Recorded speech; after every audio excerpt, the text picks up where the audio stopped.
Hey everyone, I'm back, and today we're going to be talking about The Revenant, and this movie came out in 2015, and it's directed by Alejandro Iñárritu.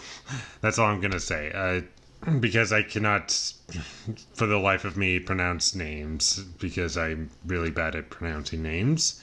And this movie stars Leonardo DiCaprio and Tom Hardy, and I thought this movie was really great. I really enjoyed the story and where it went. It was nice and intense, and the tone of the film was great, and the locations I really loved, and you do feel as though these characters are in the cold, and apparently that's one of the things that a lot of people behind the scenes were like complaining, like, you should have just green screened the whole thing. I didn't want to be in the cold.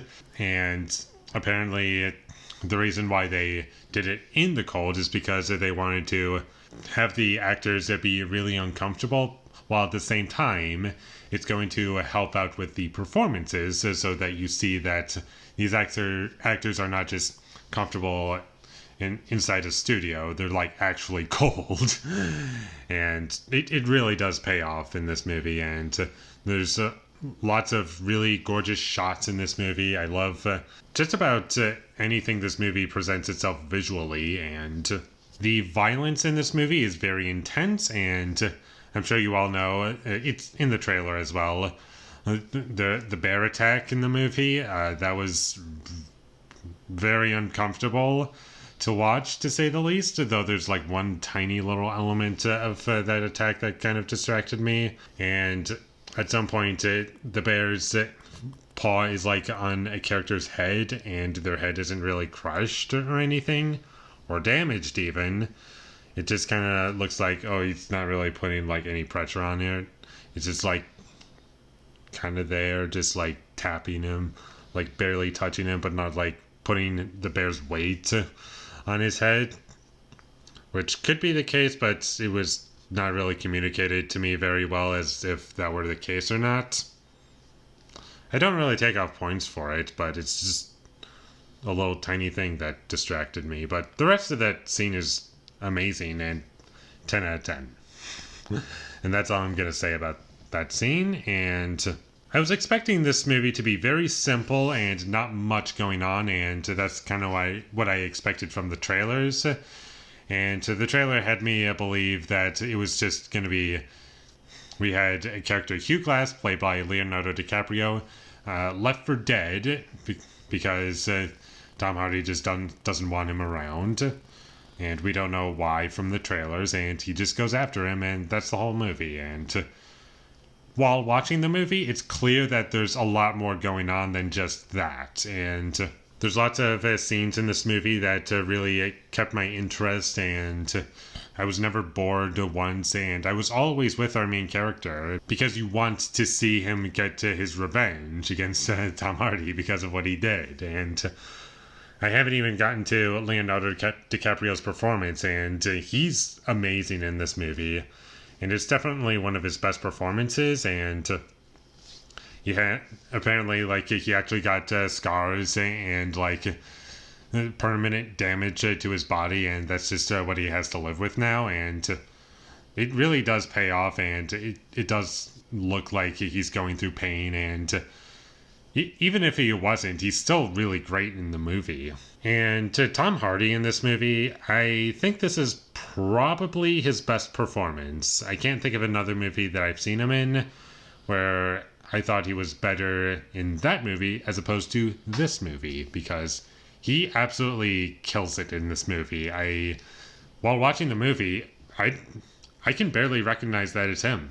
He was that good in this movie, except for one tiny line that he just sounded a bit unintentionally comical to me, and I'm not going to say what it is, but it's one tiny little line that I did not like. But aside from that, he was incredible in this movie. I thought the music was great for the most part, except for one time during the third act of the film, and it was basically just a ringing sound effect. It's like ringing that you would get in your ear. I'm sure you know what I'm talking about, and I was genuinely annoyed by that, and it kind of ruined the third act for me because of that, and I was just annoyed. But aside from that, I thought the music overall was great. That's the only thing that I take off points for because I was just so irritated and I was like covering my ears. I was like, stop! Why do we have to have this? Who thought that that was a good idea? I also love how Hugh Glass in this movie, his character isn't just that he's going out to get revenge, and he pretty much has all the time in the world to get Tom Hardy's character. He actually is being chased constantly throughout this movie, and you always feel as though there's a sense of urgency, and yes, he always manages to just get away from it, and you do feel as though his character is constantly in danger, and not just because he's like freezing to death, and he has basically no energy to keep going, but the fact that he's being chased is like taking a toll on him, and he also has a bunch of injuries from a bear attack, and all of that is really great. And the violence in this movie, it never comes across as shock value. It does feel disturbing, but it always feels as though it captures what it wants to intentionally without spoiling anything, and I thought it was very well handled. And I think that's the best way to say it. And that's about all I have to say about The Revenant without getting into spoilers. And this movie is really great. I love the story. I love the characters. Like, not because they're all likable people, but they're interesting. And I like what they go through. And there's always something to keep me chewing and interested. And I just really loved the adventure. And it was an enjoyable experience for me. So definitely check this movie. I mean, not enjoyable as in like fun and playful, but like as in I was entertained and engaged throughout. And definitely check this movie out once you get the chance. And with all that being said, I'm going to give The Revenant a 9 out of 10. Thank you for watching my videos as always. If you enjoyed this review, be sure to leave a like and comment down below you thought of The Revenant, and my social media links, they will all be in the description, so follow me there. And last but not least, subscribe to be a part of Foley Nation, and I'll see when I get my next review up, and that is going to be for King Kong from 2005. So look forward to that, but until I get that up, thank you for watching and have a great day.